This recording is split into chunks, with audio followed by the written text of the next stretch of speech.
Cette édition des carnets de BPCE l'Observatoire s'inscrit dans la droite ligne des travaux effectués depuis 2011 sur le sujet de la cession-transmission des entreprises.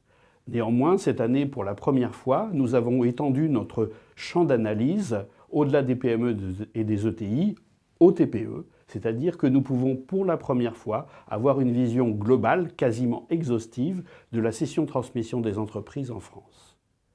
J'en tirerai 5 grands enseignements. Premier enseignement, il n'y a pas, comme on se plaît à le dire bien souvent, 60 000 cessions d'entreprises par an en France. Il y en a au bas mot 76 000, probablement nettement plus de 80 000, qui se déroulent chaque année. Deuxième enseignement, ces cessions d'entreprises ne sont pas fondamentalement déterminées par l'âge.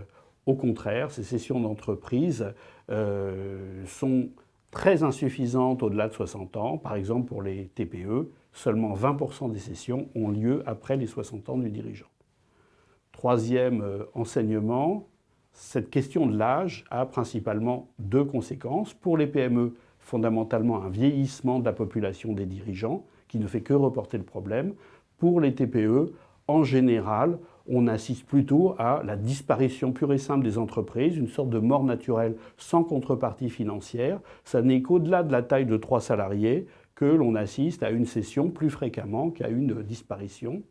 Conséquence de ces 2 points, eh bien, il ne faut pas attendre aux prochaines années la grande vague de fin d'activité professionnelle pour relancer la machine de la cession-transmission.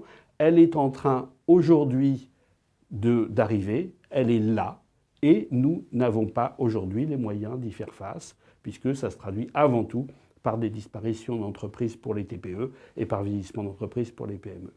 Quatrième enseignement, la politique en faveur de la création aujourd'hui crée une asymétrie fondamentale en défaveur de la reprise, et notamment dans les grandes zones métropolitaines. Plus on crée d'entreprises, moins on reprend de TPE. On a là un sujet auquel il faut réfléchir. Dernier enseignement, toutes les reprises ne se valent pas, toutes les cessions ne se valent pas. Derrière la reprise d'une TPE, il y a en moyenne 2,3 emplois. Derrière celle d'une PME, il y a en moyenne 27 emplois. Il est peut-être temps, compte tenu des enjeux, de se fixer des priorités. La priorité, sans nul doute, aujourd'hui, doit être de favoriser la cession-transmission des PME et des ETI en fin d'activité professionnelle.